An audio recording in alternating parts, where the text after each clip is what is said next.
Air pollution is definitely a global problem. We now have statistics coming from the World Health Organization that up to 8 million people are dying prematurely across the globe because of the quality of air they're breathing. Children are amongst the groups in the population that are most vulnerable to pollution. One of the things to consider is that children obviously are still developing, their organs are still developing, and that can make them more susceptible to a number of risk factors, including air pollution. Some of the effects of air pollution can be long-lasting and affecting them throughout the life course. There are short-term and long-term effects. The short-term effects are like the exacerbation of asthma, for example. The long-term effects, actually, that's where most of the burden of air pollution's impacts are felt. You're often told it's linked to premature death. What does that really mean? It means people are dying earlier of cardiovascular disease, respiratory disease. It's not just they are losing maybe weeks or months off the end of their life. They're experiencing poor health for a much longer period of time. And that, I think, is a critical message to get across. We've always been exposed to dust, fires, and smoke, but have evolved to live in those types of environments. But the industrial pollution, the combustion particles we see from automobiles and power plants and so forth, has put an extra burden on us that we have to deal with.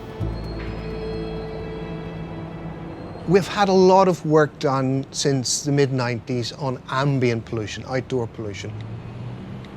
What we don't have is much understanding of these indoor environments.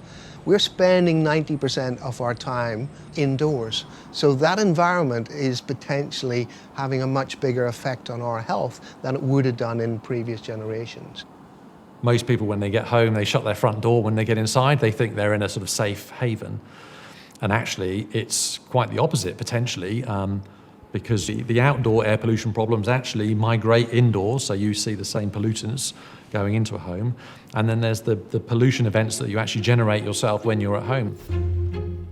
We start off with individual pollutants being released, maybe from candle burning, wood stove release, through cleaning products, through our carpets, through our furniture, which are now all covered in fire retardant chemicals. When we fry, we release a lot of particles and gases. They will interact invisibly all around us, and we will get secondary reactions, and we'll get new pollutants being produced, some of which we know about, some of which we don't know about yet, probably. And then we're breathing in this cocktail. When people are outdoor, they can be exposed to elevated peaks of outdoor air pollution, and sometimes we don't find these peaks indoor, depending on whether people smoke, etc. However, because we are indoor for so long, we also need to consider prolonged exposures, because even prolonged exposure to lower level of pollutants can have a health effect. So what we're now thinking about is what we call the indoor-outdoor continuum. So you can't just focus on the outdoors, you should be focusing on the 24-hour cycle of what you are breathing in.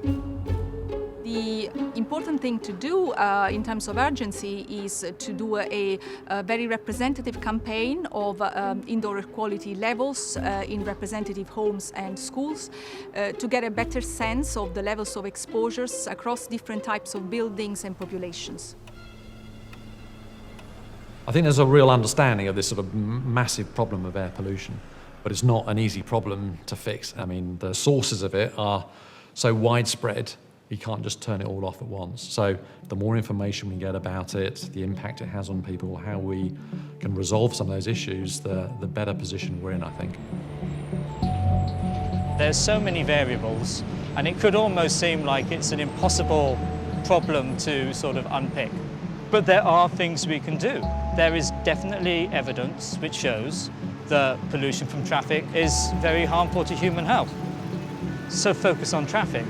Think of solutions, think of lower emission vehicles, think of moving people who might be vulnerable away from where the source of pollution is.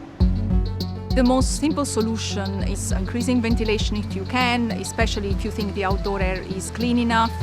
try to reduce the sources of pollution, including dust or emissions from dangerous products. And one of the things is to be just aware that there can be so many pollutants out there, we can't always see them or smell them. So be perhaps a little bit more inquisitive in your mind around that.